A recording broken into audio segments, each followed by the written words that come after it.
I'm going to have my work cut out for me. Kylie here with another update on the crazy 911 call center in Little Old Greenbrier. A few comments. Please stop trying to find me. I'm not really interested in dating anyone, and you come across as really creepy. I also don't want to talk about Jordan. Some of you have speculated that he is not dead, and that might be true. Either way, I don't want to think about that day. That being said, my mama didn't raise a quitter. I'm being cautious with my investigating as I don't know the intentions of the people in charge or my new co-workers, but I will continue to unravel this shit show. Who knows what they've been signed up for? I asked the 5 individuals in front of me. It was a cringe line, but I've never been much of a public speaker. Krista held up a folder with a look of detachment. We've been briefed. I think we can handle answering some phones. She turned and walked to the nearest desk. Dale spoke up. Like she said, Toots, we've choked a few snakes, so listening to the horn is a nothing. I wasn't entirely sure what he meant, but apparently it was enough because he took the desk next to Krista. Stefan raised his hand almost timidly. Ma'am, our briefing said that we are to learn from the best. Am I to assume you're the best? I shook my head. No, I'm not. I'm just the only one left. Stefan nodded. That's enough for me. He shook my hand, his bear-sized mitten enveloping mine. I'll be on observation. Patrick gave me a light-hearted mock salute and followed Stefan over to where Krista and Dale were sitting. Shang shook my hand as well. I'm sorry about my first impression. I promise I'm capable of doing the job. Do you have any tips? His eagerness reminded me of Allison. Hopefully things go better for Shang. Trust your gut and don't assume anything. Shang pressed his lips into a grimace. That's pretty vague, but I'm sure we will catch on. With that out of the way, I could start training. Krista and Dale would take the first shift, but the whole crew was going to stay for a couple of hours to get a feel for the job. I could tell none of them were taking it seriously. I didn't know their backgrounds, but I doubted they were as prepared as they thought they were. We went over the basics, how the call lines worked, phone tracking, calling in codes to the PD and FD dispatch. They all looked pretty bored, and I couldn't blame them. This part of the job was easy enough. A trained monkey could do it, and if they were lucky, it would stay that way. We fielded a call within the first hour. An elderly lady had fallen down and needed assistance. Krista was calm and professional with her and stayed in the line until help arrived. Just a simple call. Krista looked pissed off though. Dale kept chatting away while eating pistachios. I thought maybe that was what had Krista worked up. With nothing else happening, I sent Shang, Patrick, and Stefan away. They would be back in 6 hours for the night shift anyways. I sat where Jordan used to. The slick black metal desk looked out of place. It felt surreal to be sitting there, going over Krista's report. Her handwriting was immaculate, and she had gone into detail on everything. There was nothing to add, so I filed it away. I pulled out a book and leaned back. I only got about 2 pages in before Krista cleared her throat loudly. Is this all we do? Just sit here and wait? I nodded. Pretty much. Some days are busy and others are slow. Krista scoffed as if offended by the very thought. This is bullshit. Why are we even here? I didn't bother answering. It's not like I had anything more than an educated guess. Why pull a horse's tail when oats will get you there? I don't think Krista had any more of an idea as to what Dale meant than I did. Ignoring both of them, I went back to my book, or at least that's what I wanted them to think. In reality, I kept a careful eye on them. The minutes turned to hours. Dale was softly snoring in his chair, and Krista had an impressive house of cards built. I felt myself drifting off. I nearly flopped out of my chair when the phone rang. Krista's hand shot out like a viper. She pressed the answer button. Greenbrier, 911, what is the nature of your emergency? Her voice had that agonizing tone professional people use when trying to sound nice. I put on my headset and patched on into the call. I listened as Krista calmly talked a lady through a car wreck. To her credit, she did everything by the book. There was a lack of empathy, though. It wasn't anything in particular that she did, but the feeling was there. After the call, Krista turned in another highly detailed, flawless report. I barely caught the report as Krista tossed it across my desk. Seeing they had things under control, I informed them that I was going to get some sleep and to call me if anything weird happens. I could tell they both felt like the job was the easiest thing in the world, and I hoped it would be. The ringing of my alarm pulled me back from the incomprehensible dream that had slid its way into my brain. I shuddered.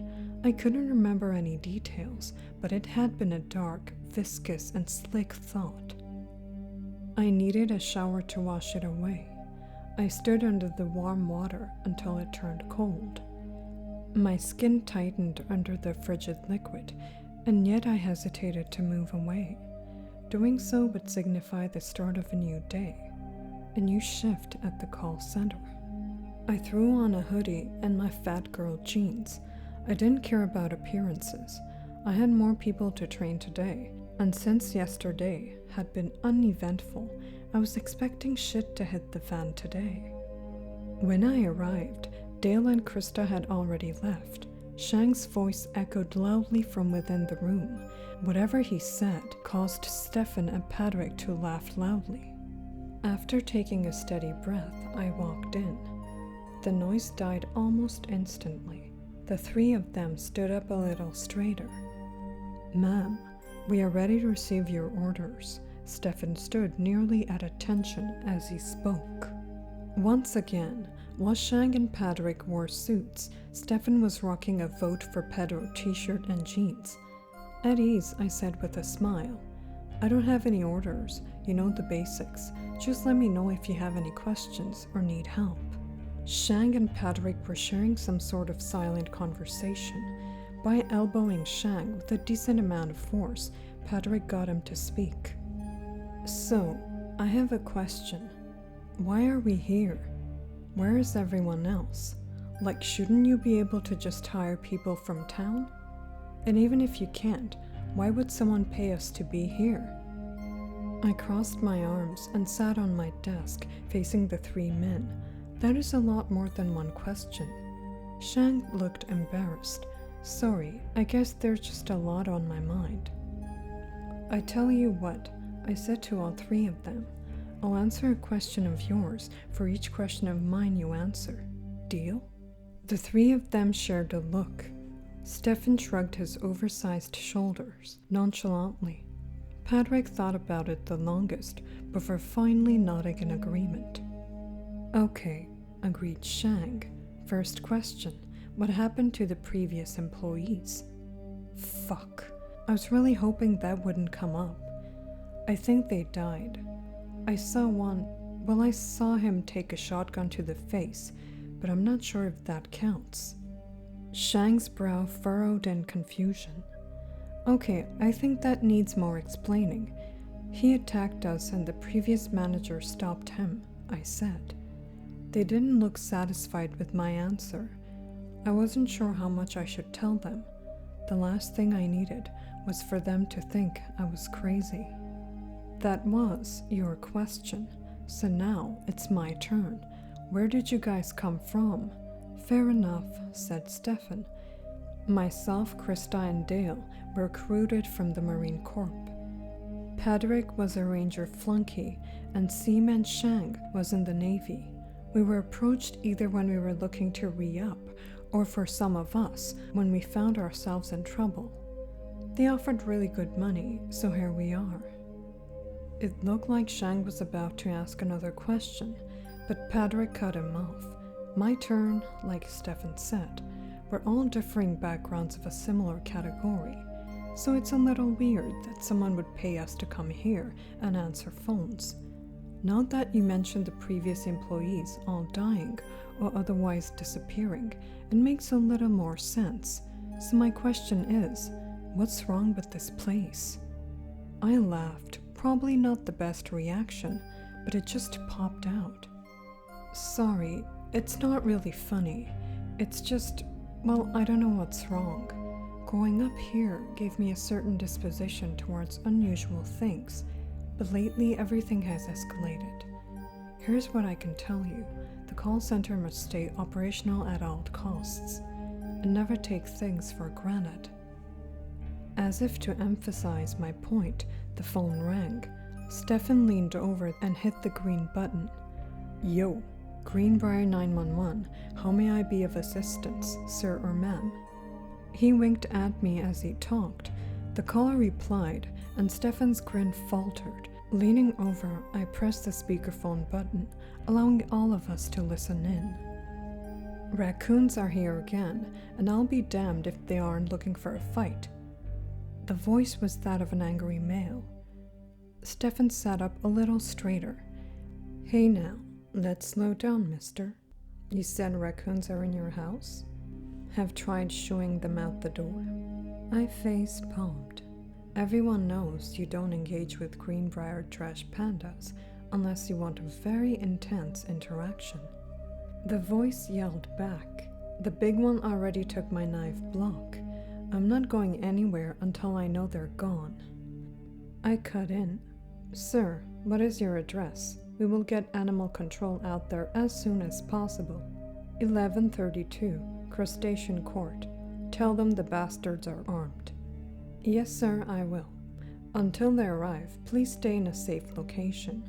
I turned speakerphone off. Stefan, stay on the line with him and get any important info that you can. I typed out a report to Greenbrier PD. The rest of you watch and learn. Once we have an address and a threat level, we can send in police officers. They will want as much info as possible, so always stay on the line with the caller. Adrian was dispatching. He confirmed they had received the message and had a unit on the way. While I double-checked the caller's address with the pinged location, Patrick asked a question I knew was coming. What's the big deal? Is there a rabies outbreak in the area? I shook my head. No. Let's just say the raccoons in this area have been a constant issue for a while. They can be very aggressive when provoked. You'll understand when you cross paths with one. There was a police scanner on my desk, plugging it in and waited for it to power up. It was a little different than our previous model, but I managed to get it going before the police arrived at the address. Officer 1, Greenbrier PD, anyone here? A fist banging on the front door could be heard. Officer 1, I'm entering the house. Please remain calm. Officer 2, you're French. They got into the wine cooler. Officer 1, all right, hang tight. I'm gonna grab the 12 gauge. Footsteps raced out the door. The caller yelled out from the bathroom, Hey, get back here. You are required by law to protect me. Officer 2, shut up, man. We're not looking to get torn up. Just chill while we search the house. The first officer returned, and we listened as they searched the house room by room. Finally, once it was all clear, they got a report from the homeowner. Nearly $3,000 in missing items was reported. Stefan filled out his report. Much like Krista, it was professional and crisp. I let them goof around for the remainder of their shift. I knew the calm wouldn't last. It never does. It almost did, though. Things were remarkably quiet for nearly a week. I was starting to feel like maybe Greenbrier was back to its normal self. Then Krista quit. It was another slow day. A few calls about things like a stranger in the woods, a serial ding-dong ditcher, and someone pied someone else's car. Imagine egging but with cherry pie. A terrible waste of pie, but not something interesting enough to keep Krista engaged. Krista had been working with Stefan and Patrick. At the end of her shift, she came up to my desk. "I want you to know I won't be returning tomorrow. This isn't what I signed up for." Patrick looked over from his desk. "You sure about that? We got a contract." Krista flipped him off. "Mind your own business. So, Kylie, I'm heading out of town. This place is a little too chill for me." I thanked her for sticking it out as long as she did, but I think she almost took it as an insult. Anyways, I wasn't sad to see her leave. She was stiff and really brought the mood down. A few hours later, Shang and Dale were settled into their routines. I was finishing my masterfully crafted doodle when the phone rang. Shang jumped at the opportunity. "Hello, Greenbrier 911, how..." The caller cut him off so loudly I could hear her without tapping into Shang's line. "Shut up, Connor. I know who I called." I put my own headset on as Shang replied, "Hey Krista, what's up?" A deer ran into the road as I was leaving town. My car needs a tow, but I can't get a call out to anyone but 911. Weird. I can probably send a tow from here. Where are you at? Krista was quiet for a bit. "Connor, if the deer was pregnant, could the phone still be alive?" Shang scrunched his face in confusion. "Yeah, probably for a little bit. Why?" Call it premonition or just plain old experience, but something was wrong. I could feel it. My body was tense as I waited for Krista to reply. It's moving, not the deer. Something inside of it. I can see it under the skin." A crack rang out. Krista yelled in surprise. "Shit, it's breaking its way out. It literally just wrecked the rib cage, and I could see it pushing against the skin. It doesn't have hooves." "Why doesn't it have hooves?" Krista's voice rose in panic. I started tracing her phone immediately. Shang yelled out, "Krista, what's going on?" The trace wasn't working. I was getting locations all over the place. Dale was watching us. I couldn't put a finger on it, but something was off about him. More horrified screams filled the room. "Please, no, fuck off," Shang called out. "Krista, where are you? What's going on?" A gunshot rang out, followed shortly by two more. The snapping of branches and Krista's heavy breathing was still audible. Shang was calling out to her. Then he stopped. Krista cried out in pain. She whimpered quietly.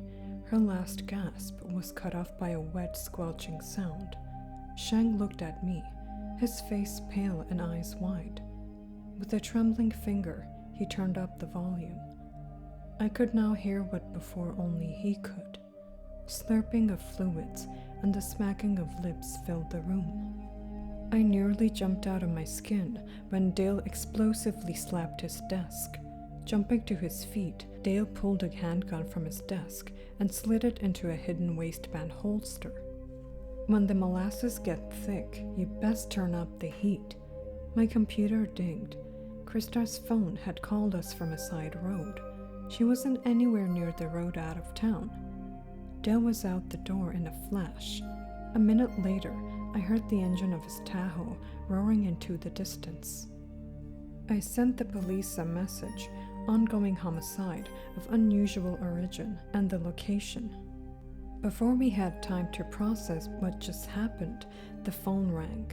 "Shang," I called out, "the phone." He looked at me in disbelief. "What about Krista?" "The police are on their way. Now we have a job to do." I nearly gagged at the realization that I sounded just like Jordan right then. "Connor, Shang might have seen some things in his past that the others looked down on him for, but to his credit, he answered the phone with a polite and professional tone. "Greenbrier 911, how may I help you?" The lady caller answered. "I'm sorry to be a bother, but those posters do say to call if we find something unusual." Shang asked, "And what kind of unusual are we talking about, ma'am?" "Well, it's just that my lawn was soft this morning, and I know that doesn't sound unusual, but it wasn't soft yesterday. I told my husband, and he decided to check it out. Sure enough, Edgar found that his beloved grass had a problem. He thought maybe a pipe had broken, so went to the shed and grabbed a shovel. The old lady sighed. While he had barely punctured the soil when the ground crumbled, a slight chasm opened under Edgar. The walls of it were pink and organic. Edgar always paid so much attention to the yard. I don't know how he could have missed something like this. Anyway, I really do need to be going. The roots quieted Edgar down nicely. He can finally spend the rest of his life with that damn lawn. The line clicked. Shang stared at me blankly. I thought maybe he had broken mentally, but he finally spoke. Kylie, what the hell is wrong with this place? Shang had asked a very difficult question, one I had blown off the day before he asked. But you know what? I wasn't going to be Jordan. I wasn't going to hide things and let people live in the dark. Krista's encounter was 3 days ago. She was still missing. No sign of her or her car. Absolutely nothing. Agent Plank stopped by the day after and told me Krista had been reassigned somewhere else at her request, and that I would receive someone new if I couldn't source another employee locally. His story smelled like bullshit, and not the fresh warmed up by the sun kind, rather more like the aged in the bottom of a lagoon for 2 years kind. Oh, and I think whoever pays Plank and Stark has someone renting across the street from me. The previous tenants have been gone a while. I haven't seen the new tenants, but there's a lot of movement behind the blinds. That would solve the mystery as to how it got fixed up so fast. Anything is possible with enough money. I've gathered everything that I know into a folder. I'm going to do my best to explain to Shang, Patrick, Dale, and Stefan what's been happening. I know they'll have a lot of questions, so before I do so, I need to check something out. I need to get into the call center basement.